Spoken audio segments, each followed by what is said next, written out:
ಬಂದಿದ್ದಾರೆ ಸ್ವಾಮೀಜಿ. ಹರೇಶಂಕರ ಗದ್ದಿಗೆ ಮಠದ ಸ್ವಾಮಿಗಳು ಇವರು. ಸಿದ್ಧರಾಮ ಚೈತನ್ಯ ಮಹಾಸ್ವಾಮಿಗಳಂತ ಈ ಸ್ವಾಮೀಜಿ ಜೋರಾಗಿ ಒಂದು ಸ್ವಲ್ಪ ಚಪ್ಪಲ್ ಹೊಡಿತಾರೆ. ನಮಗಾಗಿ ನಮ್ಮೆಲ್ಲರ ನೋಡಲಿಕ್ಕಾಗಿ ಈ ಒಂದು ಸಂಸ್ಥೆಗೆ ಬಂದಿದ್ದಾರೆ. ಅವರ ಸಂದೇಶ ಧ್ಯಾನ ಮತ್ತು ಮನಸ್ಸು ಬಗ್ಗೆ ಹೇಳಕ್ಕೆ ಬಂದಿದ್ದಾರೆ. ಅವ್ರ ಕಡೆಯಿಂದ ನಾವು ಸಂದೇಶ ತಗೋಣ. ಶ್ರೀ ಗುರುವೇ, ಸತ್ಕ್ರಿಯ ಆಗರವೇ, ಸುಜ್ಞಾನ ಸಾಗರವೇ, ಜ್ಞಾನ ವೈರಾಗ್ಯ ಬಂದಿರವೇ, ಮದ್ಗುರುವೇ ಕೃಪೆಯಾಗ. ಮೊದಲಿಗೆ ಇನ್ನು ಆರಾಧ್ಯ ದೇವ ಶಿವಯೋಗಿ ಸಿದ್ದರಾಮರನ್ನ ಮಂದಿರದಲ್ಲಿ ಧ್ಯಾನಿಸಿ, ಈ ದಿನ ಬ್ರಹ್ಮರ್ಷಿ ಪತ್ರಿಜಿಯವರ ಕನಸಿನ ಪಿರಮಿಡ್ ಧ್ಯಾನದಲ್ಲಿ 47 ವಾರಗಳ ಜ್ಞಾನ ಸತ್ಸಂಗ ಕಾರ್ಯಕ್ರಮದ 17ನೇ ವಾರ ಆಗಿದೆ. 17ನೇ ವಾರದ ಧ್ಯಾನ ಯಜ್ಞದಲ್ಲಿ ಪಾಲ್ಗೊಂಡಿರುವಂಥ ಎಲ್ಲ ಧ್ಯಾನಾರ್ಥಿಗಳಿಗೆ ಶರಣಗಳನ್ನು ಸಲ್ಲಿಸಿ, ಇವತ್ತು PMC ಚಾಲನ ವಿರೂಪಾಕ್ಷ ಅವರು ನಮ್ಮನ್ನು ಈ ಒಂದು ಧ್ಯಾನ ಯಜ್ಞದಲ್ಲಿ ಪಾಲ್ಗೊಳ್ಬೇಕು. ನೀವು ಈ ಮನಸ್ಸು ಮತ್ತು ಧ್ಯಾನದ ಬಗ್ಗೆ ಒಂದಷ್ಟು ಅನುಭವದ ನುಡಿಗಳನ್ನು ಹಾಡಬೇಕು ಅಂತೇಳಿ ಅವರು ಕೇಳಿಕೊಂಡಿದ್ದರಿಂದ ಈ ಒಂದು ಅವಕಾಶ ನಮಗೆ ದೊರೆತಿದೆ. ತಾವೆಲ್ಲರೂ ಅನುಭವಿಗಳಿದ್ದೀರಿ, ಅನುಭವಿಗಳಿಗಿಂತಲೂ ಅನುಭಾವಿಗಳಿದ್ದೀರಿ. ಅನುಭವಕ್ಕೂ ಮತ್ತು ಅನುಭಾವಕ್ಕೂ ವ್ಯತ್ಯಾಸ ಇದೆ, ಗೊತ್ತಲ್ವ ನಿಮಗೆ? ನೀವೆಲ್ಲ ಅನುಭವಿಗಳಲ್ಲ, ಅನುಭಾವಿಗಳು. ಯಾರೋ ಹೇಳಿದ್ದನ್ನು ಕೇಳೋಂಥದ್ದು ಅನುಭವ ಆಗುತ್ತೆ, ಸ್ವತಃ ನಾವೇ ಅನುಭವಿಸುವಂಥದ್ದು ಅನುಭವ ಆಗುತ್ತೆ. ಅನುಭವದಲ್ಲಿ ಕೇಳಿಕ್ಕೆ ಚೆನ್ನಾಗಿರುತ್ತೆ ಅಷ್ಟೇ, ಅದರ ವಾಸ್ತವ ರುಚಿ ಗೊತ್ತಾಗೋದಿಲ್ಲ. ಈಗ TV ನಲ್ಲಿ ತೋರಿಸ್ತಾ ಇರ್ತಾರೆ ಹೊಸ ರುಚಿ, ನೋಡ್ತಾ ಇದ್ರೆ ನಿಮ್ಗೇನು ಅನಿಸುತ್ತೆ? ಮನಸ್ಸಿಗೆ ಅಷ್ಟೇ ಸಮಾಧಾನ ಆಗುತ್ತೆ. ಅಲ್ವಾ? ಅದರ ತಿಂದಂಥ ಅದರ ಕಹಿ ಅಥವಾ ಸಿಹಿಯ ಅನುಭವ ಆಗಬೇಕು ಅಂದರೆ ನಾವು ತಯಾರು ಮಾಡಿ ತಿಂದಾಗ ಮಾತ್ರ ಅದು ಗೊತ್ತಾಗುತ್ತೆ. ಹಾಗೆ ಈ ಧ್ಯಾನ ಅನ್ನೋದು ಅಷ್ಟೇ, ಯಾರೋ ಹೇಳ್ತಾರೆ ಕೇಳ್ತಾರೆ, ನಾವು ಕೇಳಿದ ತಕ್ಷಣ ಅದರ ಅನುಭವದ ಮೇಲೆ ನಾವೇನಾದ್ರು ತೊಡಗಿಸ್ಕೊಳ್ಬೇಕು ಅಂತ ಹೇಳಿದರೆ ತುಂಬ ಸಮಯ ಹಿಡಿಯುತ್ತೆ. ಯಾಕಂದರೆ ಅದು ನಮ್ಮ ಅನುಭವಕ್ಕೆ ಬಂದಿರೋದಿಲ್ಲ, ಅದನ್ನು ನಾವು ಅನುಭವಿಸಿರೋದಿಲ್ಲ. ಹಾಗಾಗಿ ಧ್ಯಾನದ ಬಗ್ಗೆ, ಅದರಲ್ಲೂ ಬ್ರಹ್ಮರ್ಷಿ ಪತ್ರಿಜಿಯವರು ಈ ಒಂದು ಪಿರಮಿಡ್ ಧ್ಯಾನವನ್ನು ಈ ಜಗತ್ತಿಗೆ ಇಂಟ್ರೊಡ್ಯೂಸ್ ಮಾಡಿ ಸುಮಾರು 28-30 ವರ್ಷ ಆಯ್ತಾ ಬಂತು ಅಲ್ವಾ? 28-30 ವರ್ಷಗಳಲ್ಲಿ ಈ ಶ್ವಾಸ ಧ್ಯಾನ ಪ್ರಚಲಿತವಾಗಿ ಬರ್ತಾ ಇದೆ. ಅದರಲ್ಲೂ ನಮ್ಮ ಭಾರತೀಯ ಸನಾತನ ಪರಂಪರೆಯಲ್ಲಿ ಧ್ಯಾನಕ್ಕೆ ಒಂದು ಮಹತ್ವ ಸ್ಥಾನ ಇದೆ. ಜೊತೆಯಲ್ಲಿ ನೂರಾರು ದಾರಿ ಇದೆ. ನೀವು ಧ್ಯಾನಾಸಕ್ತರಾಗಲಿಕ್ಕೆ ಒಂದೇ ದಾರಿ ಏನಿಲ್ಲ. ಧ್ಯಾನಾಸಕ್ತರಾಗಲಿಕ್ಕೆ ನೂರಾರು ದಾರಿಗಳಿದ್ದಾವೆ ನಮ್ಮ ಸನಾತನ ಪರಂಪರೆಯಲ್ಲಿ. ಆದರೆ ಆ ನೂರಾರು ದಾರಿಗಳಲ್ಲಿ ಯಾವುದು ಯೋಗ್ಯ, ಯಾವುದು ಸುರಕ್ಷಿತ ಅಲ್ವಾ, ಯಾವುದರಿಂದ ಯಾವ ದಾರಿನಲ್ಲಿ ಹೋದರೆ ನಾವು ಬೇಗ ತಲುಪ್ತೀವಿ ಅನ್ನೋದು ಬಹಳ ಮುಖ್ಯ ಆಗುತ್ತೆ. ತಾವೆಲ್ಲರೂ ಬಹಳಷ್ಟು ವರ್ಷಗಳಿಂದ ಈ ಧ್ಯಾನದಲ್ಲಿ ತೋರಿಸ್ಕೊಂಡಿದ್ದೀರಿ, ಕೆಲವರು ಹೊಸಬ್ರು ಇರ್ಬೋದು. ಆದರೆ ಅನುಭವ ಮತ್ತೆ ಅನ್ನೋದೇನೆಂದರೆ, ಒಬ್ಬ ಒಂದು ದಾರಿನಲ್ಲಿ ಹೋಗ್ತಾ ಇರಬೇಕಾದ್ರೆ ಆತ ಅದನ್ನು ನೋಡೋಂಥ ದೃಷ್ಟಿಕೋನ, ಆ ಪ್ರಯಾಣವನ್ನು ಅನುಭವಿಸತಕ್ಕಂಥ ಅವನ ಮನೋಭಾವನೆ ಇದೆಯಲ್ಲ, ಆ ಮನೋಭಾವನೆಯ ಮೇಲೆ ಆತನ ಪ್ರಯಾಣ ಯಾವ ರೀತಿಯ ಪರಿಣಾಮಕಾರಿಯಾಗಿತ್ತು ಅನ್ನೋದು ಗೊತ್ತಾಗುತ್ತೆ ಅಲ್ವಾ? ನಾವು ನೋಡ್ತೀವಿ ಭಾಳಷ್ಟು ಜನ ಇಲ್ಲಿಂದ ಮೆಜೆಸ್ಟಿಕ್ ಹೋಗ್ಬೇಕಂದ್ರೆ ಹೋಗ್ತಾ ಇರ್ತಾರೆ, ಬರ್ತಾ ಇರ್ತಾರೆ. ಕೇಳಿ ಅಲ್ಲೇನು ಮಧ್ಯದಲ್ಲಿ ಯಾವ್ದಾದ್ರು ಒಂದು ರಸ್ತೆಯಲ್ಲಿ, ಯಾವ ರಸ್ತೆಯಲ್ಲಿ ಹೋದೆ ಅಂತ ಕೇಳಿ, ಅಥವಾ ಯಾವ್ದಾದ್ರು ಒಂದು ಅಂಗಡಿ ಸಿಕ್ತಾ ಅಥವಾ ಏನಿತ್ತು ಅಂತ ಕೇಳಿ ಗೊತ್ತೇ ಇರೋದಿಲ್ಲ. ಅವರು ನೋಡೋದೇ ಇಲ್ಲ. ಕುದುರೆ ಕಡವಾಣ ಆಗ್ತಂಗೆ ಅವ್ರದ್ದು ಅಷ್ಟೇ, ಮೆಜೆಸ್ಟಿಕ್ ಹೋಗ್ಬೇಕು ಅಷ್ಟೇ. ಆದರೆ ಇನ್ನು ಕೆಲವ್ರು ಆಗಲ್ಲ. ಪ್ರಯಾಣ ಮಾಡ್ಬೇಕಾದ್ರೆ ಹೇಳ್ತಾರೆ, ಇಲ್ಲಿಂದ ಒಂದು 5 ನಿಮಿಷ ಪ್ರಯಾಣ ಆಗ್ತಿದ್ದಂಗೆ ಅಲ್ಲಿ ಏನಿತ್ತು, ಆ ಜಂಕ್ಷನಲ್ಲಿ ಏನಿತ್ತು, ಅಲ್ಲೇನಿದೆ, ಅಲ್ಲಿ ಹೋಗ್ತಾ ಇದ್ದಾಗೆ ಒಂದು ಸರ್ಕಲ್ ಸಿಗುತ್ತೆ, ಅಲ್ಲಿ ಅಂಗಡಿ ಸಿಗುತ್ತೆ. ಅಂದರೆ ಅವರು ಅದನ್ನು, ಆ ಪ್ರಯಾಣವನ್ನು ಅನುಭವಿಸ್ತಾ ಆಸ್ವಾದಿಸ್ತಾ ಪ್ರಯಾಣವನ್ನು ಮಾಡ್ತಾರೆ. ಆಗ ಅದು ಪರಿಣಾಮಕಾರಿಯಾಗಿರುತ್ತೆ. ನಾವು ಏನನ್ನ ಮಾಡ್ತೀವಲ್ಲ, ಏನನ್ನ ಮಾಡ್ತೀವಿ ಅದನ್ನು ನಾವು ಆಸ್ವಾದಿಸಿದಾಗ, ಅದನ್ನು ಅನುಭವಿಸ್ತಾ ಮಾಡಿದಾಗ ಅದು ಹೆಚ್ಚು ಪರಿಣಾಮ ಬೀರುತ್ತೆ. ತಾವೆಲ್ಲರೂ ಮನಸ್ಸಿನ ಬಗ್ಗೆ, ಧ್ಯಾನದ ಬಗ್ಗೆ ಬಹಳಷ್ಟು ತಿಳ್ಕೊಂಡಿದ್ದೀವಿ. ಧ್ಯಾನ ಏನು ಅಷ್ಟಾಂಗ ಯೋಗ ಇದೆ, ಪತಂಜಲಿ ಹೇಳಿಕೊಟ್ಟಂಥ ಅಷ್ಟಾಂಗ ಯೋಗ ಇದೆ, ಅದರಲ್ಲಿ ಧ್ಯಾನಕ್ಕೆ 7ನೇ ಸ್ಥಾನ ಅಲ್ವಾ? ಸಮಾಧಿ ಕೊನೆ ಸ್ಥಾನ, ಧ್ಯಾನಕ್ಕೆ 7ನೇ ಸ್ಥಾನ ಇದೆ. ಅದು ಉತ್ತರಾರ್ಥ ಮತ್ತೆ ಪೂರ್ವಾರ್ಥ. ಉತ್ತರಾರ್ಥದಲ್ಲಿ ಯಾವ್ದು ಬರುತ್ತೆ? ಯಮ, ನಿಯಮ, ಆಸನ, ಪ್ರತ್ಯಾಹಾರ, ಪ್ರಾಣಾಯಾಮ, ಧಾರಣ, ಧ್ಯಾನ, ಸಮಾಧಿ. ಈ ಧಾರಣ ಮತ್ತೆ ಧ್ಯಾನ, ಸಮಾಧಿ ಈ 3 ಯಾವುದಕ್ಕೆ ಸಂಬಂಧಪಟ್ಟಿದ್ದು? ಈಗ ಧ್ಯಾನಾಸಕ್ತನಾಗಬೇಕು ಅಂತ ಹೇಳಿದರೆ ಮೊದಲಿಗೆ ನಾವೇನು ಮಾಡಬೇಕು? ಕೇವಲ ಹೇಳುವಂಥ ಪ್ರವಚನ ಅಲ್ಲ, ಸಂವಾದ, ಚಿಂತನೆ ಮತ್ತು ಮಂಥನ. ಚಿಂತನೆ ಮಾಡಿದರೆ ನಾವು ಹೇಳ್ತಾ ಇರ್ತೀವಿ, ನಮಗೇನು ನಮ್ಮ ಚಿಂತನೆ ಏನಿದೆ ಅದು ಹೇಳ್ತಾ ಇರ್ತೀವಿ. ಜೊತೆಯಲ್ಲಿ ಮಂಥನವೂ ಮಾಡಿದಾಗ, ಮಂಥನ ಮಾಡಬೇಕು ಅಂದರೆ ಏನಿರಬೇಕು? 2 ವಸ್ತುಗಳು ಇರಬೇಕು. ಒಂದು ಮಜ್ಜಿಗೆ ಇರಬೇಕು, ಒಂದು ಕಡಗೋಲು ಇರಬೇಕು ಅಲ್ವಾ?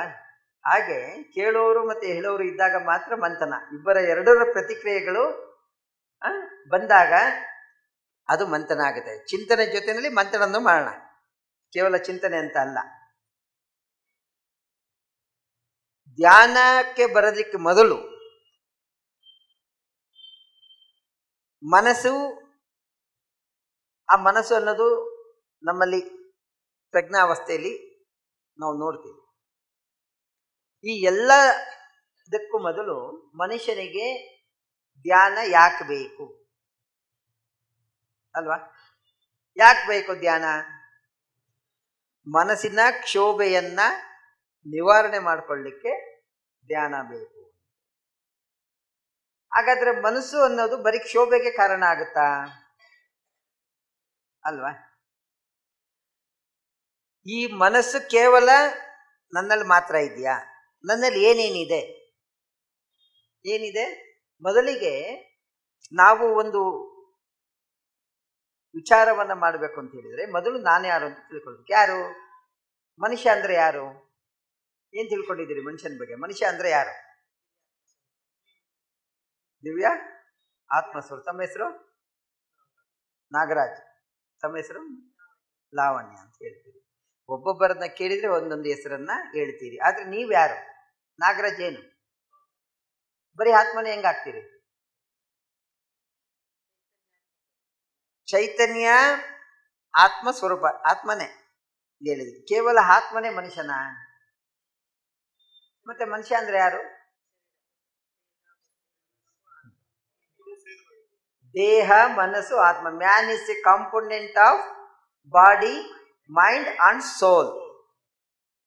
ದೇಹ, ಮನಸ್ಸು, ಆತ್ಮಗಳ ಸಮ್ಮಿಲನ. ಬುದ್ಧಿ, ಅದು ಮನ, ಬುದ್ಧಿ, ಚಿತ್ತ, ಅಹಂಕಾರ ಅವು ಮನಸ್ಸಿಗೆ ಸಂಬಂಧಪಟ್ಟಿದ್ದು. ಆದರೆ man is a component of 3. ಯಾವುದು? Body, mind and soul. ಈಗ ಒಬ್ಬ ವ್ಯಕ್ತಿ ನೋಡ್ತೀರಿ, ಸುಂದರವಾಗಿರ್ತಾರೆ. ಆದರೆ ಅವನಿಗೆ ಕಿವಿ ಕೇಳಲ್ಲ, ಕಣ್ಣು ಕಾಣಲ್ಲ, ಕಾಲು ಮುರಿದೋಗಿರುತ್ತೆ. ಏನಂತ ಕರಿತೀರಿ? ಕುಂಟ, ಕುರುಡ, ಮೂಗ ಅಲ್ವಾ? ನೋಡ್ಲಿಕ್ಕೆ ಚೆನ್ನಾಗಿರ್ತಾನೆ, ಮನಸ್ಸಿರೋದಿಲ್ಲ, ಸರಿ ಇರೋದು. ಏನಂತ ಕರಿತೀವಿ ಅವನ್ನ? ಮೆಂಟಲ್, ಹುಚ್ಚ ಅಂತ ಕರಿತೀವಿ. ದೇಹನೂ ಚೆನ್ನಾಗಿರುತ್ತೆ, ಮನಸ್ಸು ಚೆನ್ನಾಗಿರುತ್ತೆ, ಆತ್ಮನೇ ಇರಲ್ಲ. ಏನಂತೀರಿ? ಹೆಣ ಅಂತೀವಿ ಅಲ್ವಾ? ನನ್ನ ದೇಹ ಮತ್ತೆ ನನ್ನ ಮನಸ್ಸು ಕೆಲಸ ಮಾಡ್ತಾ ಇರ್ಬೇಕಾದ್ರೆ ಏನಿರ್ಬೇಕು ನಮ್ಮಲ್ಲಿ? ನಾವು ಯಾವತ್ತರ ದಿನ ಬೆಳಗಾದ್ರೆ ಆತ್ಮ ಇದೆ ಅಂತ ಅನ್ಕೊಂತೀವ? ಅನ್ಕೊಂಡಿದೀವ? ಅಲ್ಲ, ನನ್ನ ದೇಹ ಕೆಲಸ ಮಾಡಬೇಕು ಅಂದ್ರೆ, ನನ್ನ ಮನಸ್ಸು ಕೆಲಸ ಮಾಡಬೇಕು ಅಂದ್ರೆ ಮುಖ್ಯವಾಗಿ ಇರಬೇಕಾಗಿರೋದೇ ಆತ್ಮ, ರೀಸನಲ್ ಸೋಲ್. ಅದಕ್ಕೆ ಹೇಳ್ತಾರೆ ಸ್ಥೂಲ, ಸೂಕ್ಷ್ಮ ಮತ್ತೆ ಕಾರಣ ಶರೀರಗಳು ಅಂತ. ದೇಹ ಸ್ಥೂಲ ಆದ್ರೆ ಮನಸ್ಸು ಸೂಕ್ಷ್ಮ, ಮನಸ್ಸು ಸೂಕ್ಷ್ಮ ಆದ್ರೆ ಆತ್ಮ ಕಾರಣ, ರೀಸನಲ್ ಸೋಲ್. ನನ್ನ ದೇಹ, ನನ್ನ ಮನಸ್ಸು ಕೆಲಸ ಮಾಡಲಿಕ್ಕೆ ಕಾರಣನೇ ಆತ್ಮ. ಆ ಆತ್ಮನೇ ನಾವು ನೆನ್ಪು ಮಾಡ್ಕೊಳ್ತಾ ಇಲ್ಲ.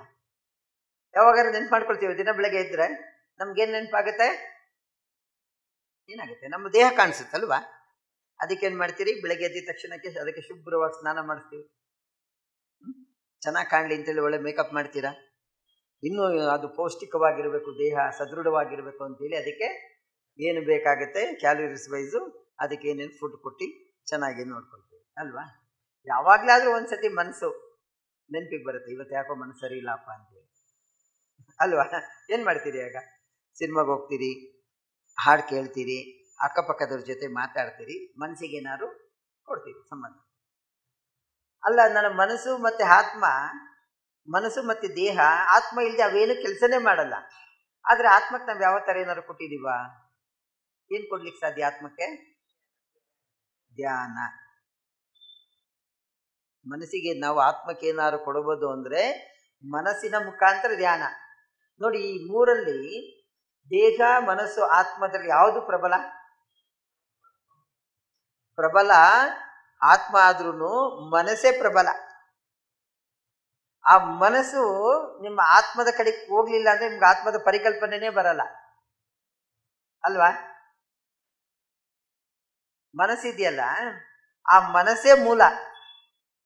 ಆ ಮನಸ್ಸಿನ ಅದಕ್ಕೆ ಹೇಳ್ತಾರೆ, ನೀವು ಆತ್ಮವನ್ನ ನಾವೇನು ಮಾಡ್ಲಿಕ್ಕೆ ಆಗೋದಿಲ್ಲ, ಮನಸ್ಸನ್ನು ಕಟ್ಟಾಕ್ ಮೊದಲು, ಮನಸ್ಸನ್ನ ಸ್ಥಿರಗೊಳಿಸು ಅಲ್ವಾ? ಮನಸ್ಸಿನ ಚಂಚಲತ್ವವನ್ನು ತೆಗೆದಾಕು ಅಂತ ಹೇಳ್ತಾರೆ. ಹಾಗಾದ್ರೆ ಈ ಮನಸ್ಸು ದೇಹ ಮತ್ತೆ ಆತ್ಮಕ್ಕಿಂತಲೂ ಮನಸ್ಸು ಪ್ರಬಲವಾಗಿದೆ. ಯಾಕೆ ಪ್ರಬಲವಾಗಿದೆ? ಅದು ಸಿಕ್ಕಾಪಟ್ಟೆ ಫಾಸ್ಟ್. ಅದು ಮನಸ್ಸು. ನೀವು ಇಲ್ಲಿ ಕುಂತಿದ್ದೀರಿ ನಾಗರಾಜು, ನಿಮ್ಮ ಮನಸ್ಸಲ್ಲಿ ಇರುತ್ತೆ ಅಂದ್ರೆ ಅಯ್ಯೋ ಆಫೀಸಲ್ಲಿ ಏನಾಯ್ತಪ್ಪ ಅನ್ಸುತ್ತೆ. ನಿಮ್ಮ ಮಗ ಯಾರನ್ನೋ, ನಿಮ್ಮ ಇಂಟ್ರೆಸ್ಟ್ ಯಾರೋ ಫಾರಿನಲ್ಲಿ ಇದ್ರೆ ಕ್ಷಣದಲ್ಲಿ ಅದು ಅಮೆರಿಕಕ್ಕೆ ಹೋಗಿ ವಾಪಸ್ ಬಂದ್ಬಿಡುತ್ತೆ ಅಲ್ವಾ? ಮನಸ್ಸಿಗಿಂತ ವೇಗವಾಗಿರೋಂಥದ್ದು ಜಗತ್ತಿನಲ್ಲಿ ಯಾವುದೂ ಇಲ್ಲ ಅಲ್ವಾ? ಅಷ್ಟು ಪ್ರಬಲವಾದಂಥ ಇದು ಮನಸ್ಸು. ಹಾಗಾದರೆ ಆ ಮನಸ್ಸನ್ನ ಏಕಾಗ್ರತೆಗೊಳಿಸುವಂಥದ್ದು ಹೇಗೆ? ಧ್ಯಾನ ಏಕಾಗ್ರ ಬರಬೇಕು ಅಂತ ಹೇಳಿದ್ರೆ ಮನಸ್ಸನ್ನು ನೀವು ಕಟ್ಟಾಕ್ಬೇಕಲ್ಲ. ಮನಸ್ಸನ್ನ ಕಟ್ಟಾಕ್ಲಿಕ್ಕೆ ನಮ್ಮಲ್ಲಿ ಬಹಳಷ್ಟು ಕರ್ಮೇಂದ್ರಿಯಗಳು, ನಮ್ಮ ಪಂಚೇಂದ್ರಿಯಗಳು ಇದಾವಲ್ಲ, ಜ್ಞಾನೇಂದ್ರಿಯಗಳು ಮತ್ತು ಕರ್ಮೇಂದ್ರಿಯಗಳೆಲ್ಲವೂ ಯಾವುದರ ಮೇಲೆ ಕೆಲಸ ಮಾಡುತ್ತೆ? ಮನಸ್ಸಿನ ಮೇಲೆ. ನಿಮ್ಮ ಮನಸ್ಸು ಹೇಳಿದ್ರೆ ನಿಮ್ಮ ಕಣ್ಣು ನೋಡುತ್ತೆ, ನೋಡು ಅಲ್ಲಿ ಯಾರೋ ತುಂಬ ಚೆನ್ನಾಗಿದ್ದಾರೆ ನೋಡು ಅಂತ ನಿಮ್ಮ ಮನಸ್ಸು ಹೇಳ್ಬೇಕು ಫಸ್ಟು. ಅದು ಕಣ್ಣಿಗೆ ಡೈರೆಕ್ಷನ್ ಕೊಡುತ್ತೆ, ಕಣ್ಣು ನೋಡುತ್ತೆ. ಮನಸ್ಸು ಹೇಳುತ್ತೆ ನೋಡು ಅಲ್ಲೆಲ್ಲ ಒಳ್ಳೆ ರುಚಿಯಾಗಿರೋಂಥ ಮೃಷ್ಟಾನ್ನ ಇದೆ, ಒಳ್ಳೆಯ ತಿನಿಸಿದೆ ಅಂತೇಳಿ ಅದು ಹೇಳುತ್ತೆ. ಅವಾಗ ನಾಲ್ಕೆ ಕೆಲಸ ಮಾಡುತ್ತೆ ಅಲ್ವಾ, ಬಾಯಿ ಕೆಲಸ ಮಾಡುತ್ತೆ. ನಮ್ಮ ಕರ್ಮೇಂದ್ರಿಯರಿಗೆ ಹೇಳ್ತೆ ಮನಸ್ಸು ಹೇಳಿದರೆ ಮಾತ್ರ ನಮ್ಮ ಕೈ ಕೆಲಸ ಮಾಡುತ್ತೆ, ಮನಸ್ಸು ಹೇಳಿದರೆ ಮಾತ್ರ ನಮ್ಮ ಕಾಲು ಕೆಲಸ ಮಾಡುತ್ತೆ, ನಮ್ಮ ಮನಸ್ಸು ಹೇಳಿದರೆ ಮಾತ್ರ ನಮ್ಮ ಕರ್ಮೇಂದ್ರಿಯಗಳು ಜ್ಞಾನೇಂದ್ರಿಯಗಳು ಕೆಲಸವನ್ನು ಮಾಡ್ತವೆ. ಇಂಥ ಪ್ರಬಲವಾದ ಮನಸ್ಸನ್ನು ಕಟ್ಟಾಕೋದು ಹೇಗೆ ಅಲ್ವಾ? ಆ ಮನಸ್ಸು ನೋಡಿ, ನಮ್ಮಲ್ಲಿ ಕಾಂಬಿನೇಷನ್ 3 ದೇಹ ಮನಸ್ಸು ಆತ್ಮ ಅಲ್ವಾ? ಅದಕ್ಕೆ ನಮ್ಮ ಪರಂಪರೆಯಲ್ಲಿ ಆಧ್ಯಾತ್ಮಿಕ ರಂಗಕ್ಕೆ ನೀವು ಬಂದರೆ ಪೂಜೆ, ಪ್ರಾರ್ಥನೆ, ಧ್ಯಾನ ಅಲ್ವಾ? ಪೂಜೆ ಯಾವುದರ ಕಾಂಬಿನೇಷನ್ನು? ದೇಹ ಮನಸ್ಸಿನ ಕಾಂಬಿನೇಷನ್ ಪೂಜೆ. ಹೇಳುತ್ತೆ ದೇಹ, ಮನಸ್ಸು ದೇಹಕ್ಕೆ ಹೇಳುತ್ತೆ ಅದನ್ನ ಸ್ವಚ್ಛಗೊಳಿಸು, ಪರಿಕರಗಳನ್ನು ಇದು ಮಾಡು, ಹೂವು ಪತ್ರೆ ಬಿಡಿಸ್ಕೊಂಡು ಬಾ, ದೇವರ ಪಾತ್ರೆ ತೊಳೆದಿಡು. ನಮ್ಮ ಮೈಯನ್ನು ನಮ್ಮ ಮನಸ್ಸಿನ ಜೊತೆ ಮಾತಿಗೆ ನಮ್ಮ ಮೈಯನ್ನು ಒಗ್ಗಿಸಿ ಮಾಡಿದರೆ ಅದು ಅರ್ಚನೆ. ಅಂದರೆ ಪೂಜೆ ಅರ್ಥಾತ್ ಅರ್ಚನೆ. ಮನಸ್ಸು ಮತ್ತೆ ಮಾತಿನ ಜೊತೆ ಮಾಡಿದರೆ ಪ್ರಾರ್ಥನೆ ಅಲ್ವಾ? ಆಡ್ತೀವಿ, ಶ್ಲೋಕ ಹೇಳ್ತೀವಿ, ಭಜನೆ ಮಾಡ್ತೀವಿ, ಇವೆಲ್ಲ ಏನಾಗುತ್ತೆ? ಪ್ರಾರ್ಥನೆ. ಅದೇ ಮನಸ್ಸು ಮತ್ತೆ ಆತ್ಮ ಸೇರಿದ್ರೆ ಏನಾಗುತ್ತೆ? ಎರಡರ ಕಾಂಬಿನೇಷನ್ ಧ್ಯಾನ. ಆದರೆ ಈ ಮಾತು ಮತ್ತೆ ಮನಸ್ಸಿದೆಯಲ್ಲ, ಅದು ನಿಮ್ಗೆ ಆತ್ಮ ಕಡೆಗೆ ಹೋಗಕ್ಕೆ ಬಿಡೋದೇ ಇಲ್ಲ. ಬಿಡುತ್ತಾ? ಮನಸ್ಸನ್ನು ನಾವು ಕಟ್ಟಾಕ್ಬೇಕು ಅಂತ ಹೇಳಿದ್ರೆ ಪ್ರಾರ್ಥನೆಯನ್ನು ಮಾಡ್ತೀವಿ. ಪ್ರಾರ್ಥನೆ ಮಾಡ್ತಾ ಎಲ್ಲೋ ಒಂದು ಕಡೆ ಭಜನೆ ಮಾಡ್ತಾ ಇದ್ರೆ ಮನಸ್ಸು ಒಂದು ಕ್ಷಣಿಕ ಕಾಲ ಸ್ಥಿರವಾಗಿ ನಿಲ್ಲುತ್ತೆ. ಮನಸ್ಸು ಒಂದು ಅಲೌಕಿಕ ಆನಂದವನ್ನು ಅನುಭವಿಸುತ್ತೆ. ಭಜನೆಯನ್ನು ಕೇಳಿದರೆ, ಪ್ರಾರ್ಥನೆಯನ್ನು ಕೇಳಿದರೆ, ಅದ್ರಲ್ಲಿ ನಾವು ಆಡ್ತಾ ಇದ್ರೆ ಆ ಅನುಭವ ಬರುತ್ತೆ. ಆದರೆ ಅದು ತೃಪ್ತಿ ಆಗೋದಿಲ್ಲ. ಆತ್ಮತೃಪ್ತಿ ಆಗುತ್ತಾ? ಯಾವಾಗ ಆತ್ಮಕ್ಕೆ ತೃಪ್ತಿ ಆಗುತ್ತೆ ಅಂದರೆ ನೋಡಿ, ನಿಮ್ಗೆ ಯಾರಾದರೂ ಒಂದು ಒಳ್ಳೆ ಊಟ ಕೊಡಿಸಿದ್ರೆ, ಮನೆ ಕರ್ಕೊಂಡು ಅವರು ಒಂದು ಆತಿಥ್ಯವನ್ನು ನೀಡಿದ್ರೆ ಕೇಳ್ತಾರೆ ಕೊನೆಯಲ್ಲಿ, ಎಲ್ಲ ಚೆನ್ನಾಗಿತ್ತು ಅಂದರೆ ಏನಂತೀರಿ? ಎಲ್ಲ ತುಂಬ ಚೆನ್ನಾಗಿತ್ತು, ಆದರೆ ಯಾಕೆ ಆತ್ಮತೃಪ್ತಿ ಆಗಿಲ್ಲ ಅಲ್ವಾ? ಪಾಪ ಅವರು ಮನೆ ಕರೆದು ಒಳ್ಳೆ ರುಚಿಕರವಾದಂಥ ಎಲ್ಲ ಊಟ ಎಲ್ಲ ಮಾಡಿ ಅಡುಗೆ ಮಾಡಿ ನಿಮ್ಗೆ ಕೊಟ್ಟರೆ ಸಮಾಧಾನ ಆಗುತ್ತಾನೆ ನಿಮಗೆ? ಯಾವುದಕ್ಕೆ ಸಮಾಧಾನ ಆಗುತ್ತೆ?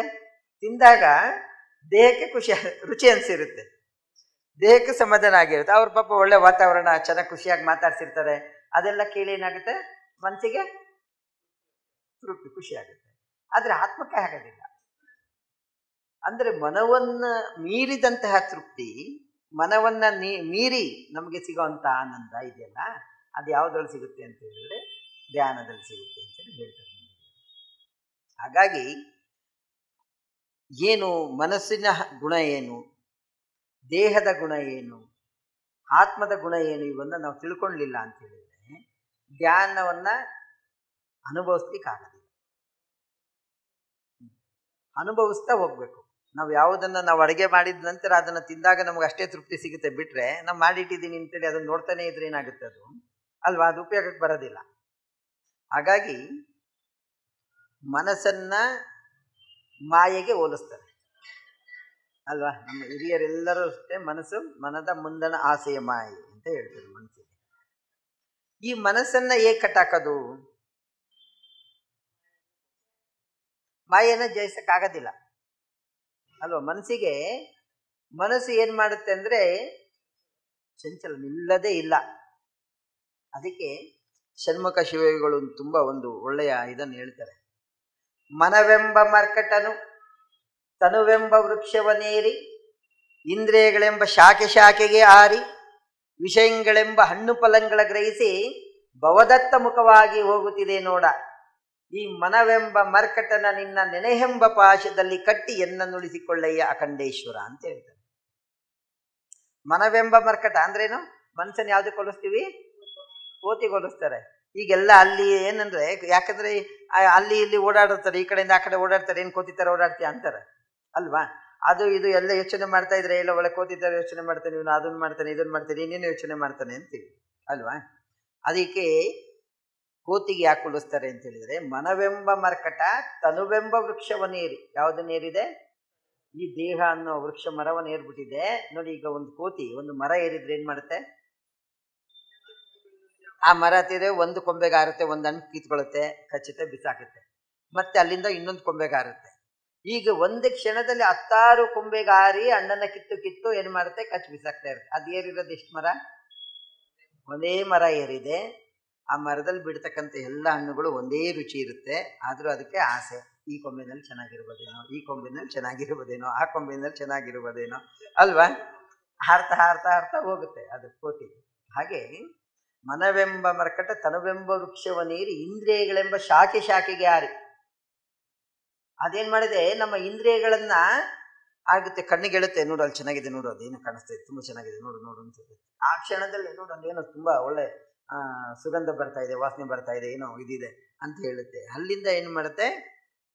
ಕಿವಿಗೆಳುತ್ತೆ, ನೋಡು ಅಲ್ಲೆಲ್ಲೂ ಒಳ್ಳೆ ಹಾಡು ಬರ್ತಾ ಇದೆ, ಮಧುರವಾಗಿದೆ, ಕೇಳು ಅಂತ ಹೇಳುತ್ತೆ. ಒಂದು ಕ್ಷಣದಲ್ಲಿ ನಮ್ಮ ಕರ್ಮೇಂದ್ರಿಯಗಳಿಂದ ಇಲ್ಲಿಂದ ಅಲ್ಲಿಗೆ, ಕಣ್ಣಿಂದ ಮೂಗಿಗೆ, ಮೂಗಿಂದ ಕಿವಿಗೆ, ಬಾಯಿಗೆ ಹಾರಿ ಹಾರಿ ಹಾರಿ ಅದೇನ್ ಮಾಡುತ್ತೆ? ಚಂಚಲವಾಗಿರುತ್ತೆ. ಅಂತ ಮನಸ್ಸನ್ನ ಎಲ್ಲಿ ಕಟ್ಟಾಕಬೇಕು? ನಿನ್ನ ನೆನೆಯೆಂಬ ಪಾಶದಲ್ಲಿ, ನಿನ್ನ ನೆನಪು ಅನ್ನೋ ಇದ್ರಲ್ಲಿ ಹಗ್ಗದಿಂದ ಅದನ್ನ ಕಟ್ಟಾಕ್ಬೇಕು ಅಂತ ಹೇಳುತ್ತೆ. ಯಾವ ನೆನಪನ್ನ? ಏನಾದ್ರೂ ಮಾಡಿ, ಒಂದು ಭಜನೆಯನ್ನ ಮಾಡ್ತಾ ಇದ್ರೆ, ಒಂದು ಪ್ರಾರ್ಥನೆಯನ್ನ ಮಾಡ್ತಾ ಇದ್ರೆ ಮನಸ್ಸನ್ನು ಕಟ್ಟಾಕ್ತೀವಿ ಅಷ್ಟೇ, ಆದ್ರೆ ಧ್ಯಾನಕ್ಕೆ ಹೋಗಲ್ಲ. ಮನಸ್ಸನ್ನ ಕಟ್ಟಾಕಿದ ಕ್ಷಣಕ್ಕೆ ಅದು ಧ್ಯಾನ ಆಗುತ್ತಾ? ಅಲ್ವಾ? ಧ್ಯಾನ ಅಂದ್ರೆ ಏನು? ಯಾವುದು ಧ್ಯಾನ?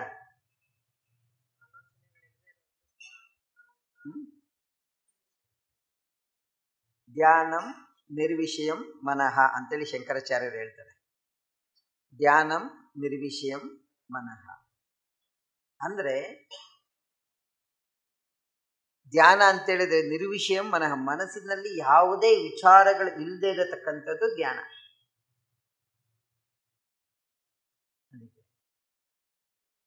ಬುದ್ಧ ಹೇಳ್ತೇನೆ, ಅಚಿಂತೈವ ಮನಂ ಧ್ಯಾನ ಅಂತ ಹೇಳ್ತೇನೆ. ಮನಸ್ಸಿನಲ್ಲಿ ಯಾವುದೇ ಭಾವನೆಗಳು ಇಲ್ಲದೆ ಇರತಕ್ಕಂಥದ್ದು ಧ್ಯಾನ ಅಂತೇಳಿ. ಹಾಗಾದ್ರೆ ಈ ಮನಸ್ಸು ಅನ್ನೋದು ಭಾವನೆಗಳಿಂದ ತುಂಬಿರ್ತಕ್ಕಂಥ ಒಂದು ಖಜಾನೆ ಇದ್ದಂಗೆ, ಅದು ಯಾವಾಗಲೂ ಖಾಲಿ ಆಗಲ್ಲ. ಅಂತ ಖಜಾನೆನ ಹೆಂಗ್ ಖಾಲಿ ಮಾಡೋದು ಅಲ್ವಾ? ಅದಕ್ಕೆ ಆ ಮನಸ್ಸನ್ನ ಕಟ್ಟಾಗ್ತಾ ಏನಾಗುತ್ತೆ? ಅದಕ್ಕೆ ಹೇಳ್ತಾರೆ ಯಾವುದು ಧ್ಯಾನ ಆಗುತ್ತೆ ಅಂತ ಹೇಳಿದ್ರೆ, ಧ್ಯಾನ ಅಂದ್ರೆ ನಾವು ಬೆಳಗ್ಗೆಯಿಂದ ಕುಂತು ಸಂಜೆಯವರೆಗೂ ನಾವು ಮುಷ್ಟಿಯನ್ನ ಹಿಡ್ಕೊಂಡು ಕಣ್ಣು ಮುಚ್ಕೊಂಡು ಕಣ್ಣು ಬಿಟ್ಕೊಂಡು ಮಾಡುತ್ತೀವಲ್ಲ, 1 ಗಂಟೆ ಮಾಡಿದ್ವಿ, 2 ಗಂಟೆ ಮಾಡಿದ್ವಿ, 24 ಗಂಟೆ ಮಾಡಿದ್ವಿ ಅಂದ್ರೆ ಅದು ಧ್ಯಾನನ?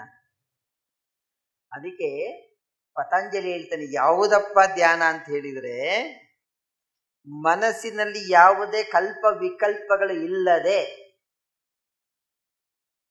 ಕೇವಲ 12 ಸೆಕೆಂಡ್, ಕೇವಲ 12 ಸೆಕೆಂಡ್ ನನ್ನ ಮನಸ್ಸಿನಲ್ಲಿ ಒಳ್ಳೆಯದು ಕೆಟ್ಟದ್ದು ಅಥವಾ ಯಾವುದೇ ಕಲ್ಪ ವಿಕಲ್ಪಗಳು ಇಲ್ಲದೆ ಇದ್ರೆ, ಕೇವಲ 12 ಸೆಕೆಂಡ್ ಇದ್ರೆ ಅದು ಯಾವುದು? ಧಾರಣ. ನಾನು ಧ್ಯಾನವನ್ನ ಮಾಡಬೇಕು ಅಂತೇಳಿ ಕೇವಲ ನೀವು 12 ಸೆಕೆಂಡ್ ಸಂಕಲ್ಪ ಮಾಡಿ ನಿಮ್ಮ ಮನಸ್ಸನ್ನ ಧ್ಯಾನಕ್ಕೆ ಹೋಗೋದಿಕ್ಕೆ, ಯಾತ್ರೆ ಮಾಡ್ಲಿಕ್ಕೆ ಸಂಕಲ್ಪ ಮಾಡಿದರೆ ಅದು ಧಾರಣೆ. 12 ಸೆಕೆಂಡ್. ಈ 12 × 12 2 ನಿಮಿಷ 24 ಸೆಕೆಂಡು. 12 × 12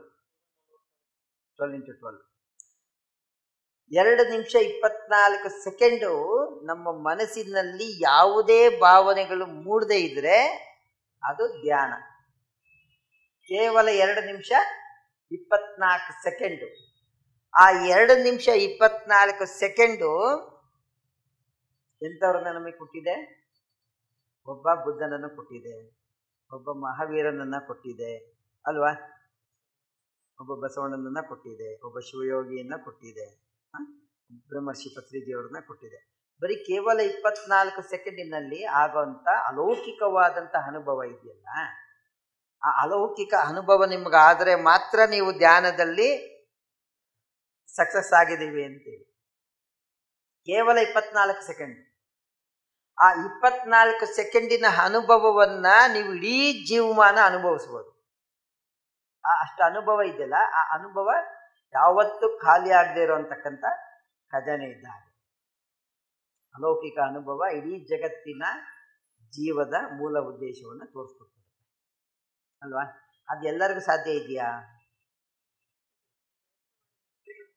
ಎಲ್ಲರಿಗೂ ಸಾಧ್ಯ ಇದೆ, ಆದರೆ ಎಲ್ಲರೂ ಗೆಲ್ಲಕ್ಕಾಗಲ್ವಲ್ಲ ಅಲ್ವಾ. ಪ್ರತಿಯೊಬ್ಬರಿಗೆ ಈಗ ಒಂದು ಸ್ಪರ್ಧೆ ಅಂದಾಗ ಫಸ್ಟ್ ಪ್ರೈಸ್ ಒಬ್ಬನಿಗೆ ಸಿಗೋದು ಅಲ್ವಾ. ಆ ಅಟೆಂಪ್ಟ್ ಮುಗಿಯುತ್ತೆ, ನೆಕ್ಸ್ಟ್ ಇನ್ನೊಂದು ಕ್ಯಾಂಪಲ್ಲಿ ಅಥವಾ ಓಡಬೇಕಾಗತ್ತೆ ಗೆಲ್ಬೇಕಂದ್ರೆ ಅಲ್ವಾ. ಆ ರೇಸಲ್ಲಿ ಮುಗಿದೋಗ್ಬಿಡುತ್ತೆ. ಹಾಗೆ ಇವತ್ತಿನ ದಿನ ನಾನು ಧ್ಯಾನವನ್ನು ಅನುಭವಿಸಿದ್ರೆ ನನ್ನ ಜೊತೆದಲ್ಲಿ ಲಕ್ಷಾಂತರ ಜನ ಇದ್ರು, ಅದ್ರಲ್ಲಿ ಪಾಸ್ ಆಗೋಂಥವ್ನು ಫಸ್ಟ್ ಪ್ರೈಸ್ ಬರೋಂಥವ್ರು ಯಾರಿಗೋ ಒಬ್ಬರು ಪ್ರೈಸ್ ತಗೊಳ್ಳೋಂಥವ್ರು ಅಲ್ವಾ. ನಂತರ ನಾಳೆ ನಾವು ಮತ್ತೆ ಪ್ರಯತ್ನವನ್ನು ಮುಂದುವರಿಸ್ಬೇಕಾಗುತ್ತೆ. ಹಾಗಾಗಿ ಆ ಮನಸ್ಸು ಯಾವಾಗ ಧ್ಯಾನಾವಸ್ಥೆಗೆ ಬರಬೇಕು ಅಂತ ಹೇಳಿದ್ರೆ ಆತ್ಮದ ಪರಿಕಲ್ಪನೆಗೆ ಹೋದಾಗ ಮಾತ್ರ, ಮನಸ್ಸು ಆತ್ಮದ ಜೊತೆ ಸೇರಿದಾಗ ಮಾತ್ರ ಅದು ಸಾಧ್ಯ ಆಗುತ್ತೆ. ಕಾಂಬಿನೇಷನ್ ಆಗಬೇಕು.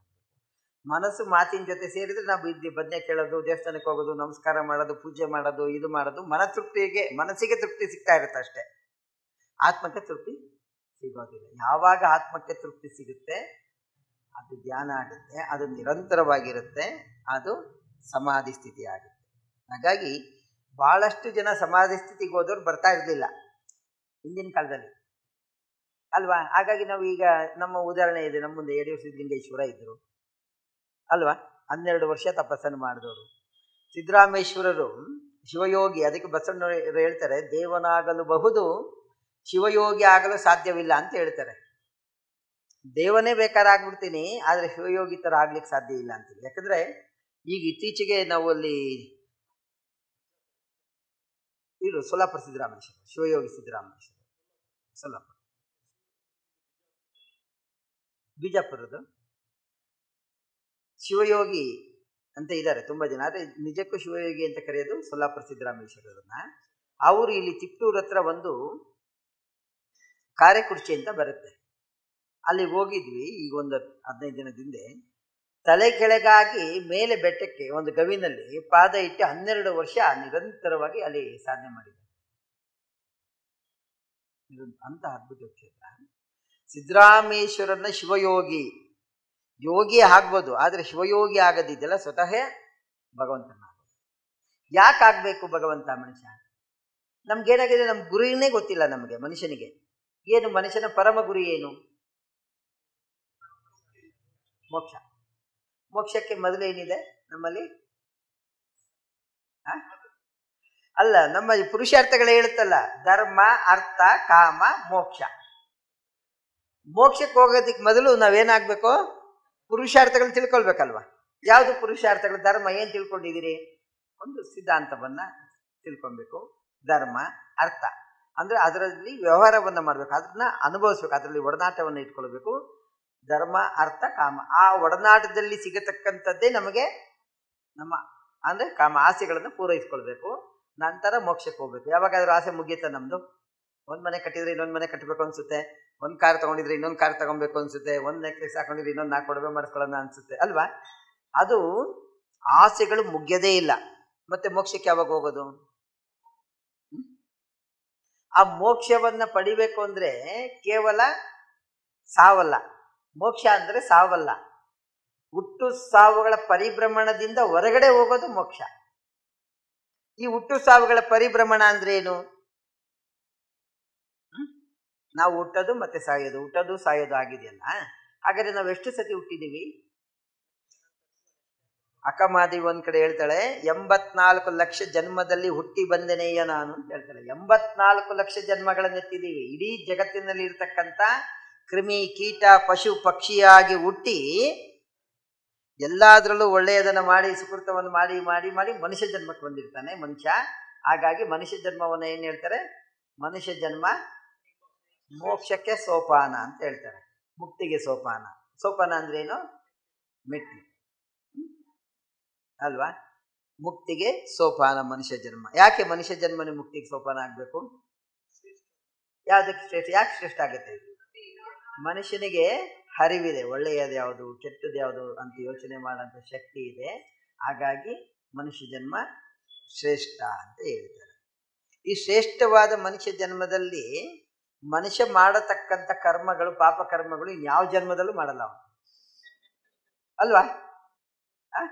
ಯಾಕಂದ್ರೆ ಇಲ್ಲಿ ಬುದ್ಧಿ ಇರುತ್ತಲ್ವಾ, ಅದು ಬೇಕು ಇದು ಬೇಕು ಅಂತ ಏನಾದ್ರು ಮಾಡ್ತಾ ಇರ್ತಾನೆ. ಪಶು ಆಗಿದ್ರೆ ಅದಕ್ಕೆ ಬರೀ ಆಹಾರದಷ್ಟೇ ಚಿಂತೆ, ಬೇರೆ ಚಿಂತೆ ಇಲ್ಲ ಅವನು. ಅದಕ್ಕೆ ಬರೀ ಪಶು ಆಗಿದ್ರೆ ಆಹಾರವನ್ನಷ್ಟೇ ಅರ್ಥತೆ ಬಿಟ್ರೆ ಬೇರೆ ಚಿಂತೆ ಇಲ್ಲ. ಆದ್ರೆ ಮನುಷ್ಯನಿಗೆ ಬುದ್ಧಿ ಇರೋದ್ರಿಂದ ಚಿಂತೆ ಜಾಸ್ತಿ.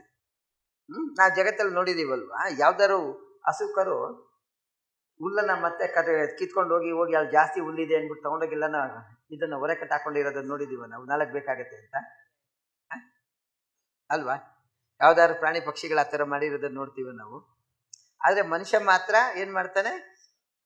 ಅಲ್ಲಿತ್ತು ಅಂದ್ರೆ ವರ್ಷಕ್ಕಾಗಷ್ಟು ಎಲ್ಲ ತಗೊಂಡೋಗ್ಬಿಡ್ತಾನೆ ಒಂದೇ ಸತಿ ಬೇಕಾದ್ರೆ, 4 ಆಗತ್ತೆ ಅಂತ. ಅಂದ್ರೆ ಈ ರೀತಿಯ ಮನಸ್ಥಿತಿಯನ್ನ ಮನುಷ್ಯನಲ್ಲಿ ಇರುವಂತದ್ರಿಂದ ಆ ಮನಸ್ಸು ಅವನಿಗೆ ಪ್ರೇರೇಪಣೆ ಕೊಡುತ್ತೆ. ಯಾವ ಕಡೆ ಕೊಡುತ್ತೆ ಪ್ರೇರೇಪಣೆ? ಸುಖವನ್ನಷ್ಟೇ ಬಯಸುತ್ತೆ ಮನಸ್ಸು, ಅಲ್ವಾ? ನಮ್ಮ ಮನಸ್ಸು ಯಾವತ್ತಾದ್ರೂ ಕಷ್ಟ ಬೀಳು ಅಂತ ಹೇಳಿದ್ದೆ ನಮ್ಗೆ? ಸುಖವಾಗಿರೋ ಸುಖದ ಹಾದಿಯನ್ನೇ ಹುಡ್ಕೊಂತ ಹೇಳುತ್ತೆ ಬಿಟ್ರೆ ಕಷ್ಟದ ಹಾದಿಯಲ್ಲಿ ಹೋಗುವಂತ ಯಾವತ್ತಾರ ಹೇಳಿದ್ಯಾ ನಮ್ಮ ಮನಸ್ಸು?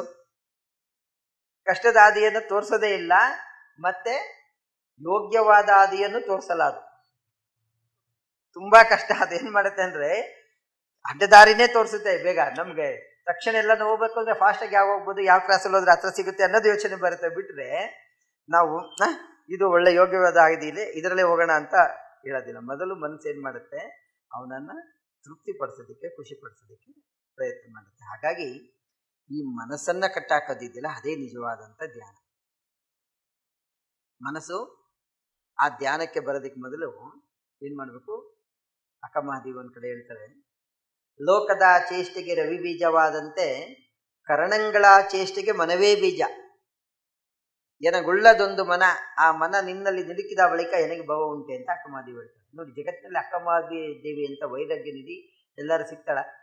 ಇಡೀ ಜಗತ್ತಿನ ನೀವು ಧಾರ್ಮಿಕ ಇತಿಹಾಸವನ್ನು ನೋಡ್ಕೊಂಡು ಬನ್ನಿ, ಕೇವಲ 16-17 ವರ್ಷದ ಒಂದು ಯುವತಿ ತನ್ನ ಎಲ್ಲ ವ್ಯಾಮೋಹವನ್ನ ಬಿಟ್ಟು, ದೇಹ ಮನಸ್ಸು ಆತ್ಮ ಎಲ್ಲವನ್ನ ಬಿಟ್ಟು ನಿರ್ವಿಕಲ್ಪೆಯಾಗಿ ಬರ್ತಾಳೆ ರಸ್ತೆಗೆ.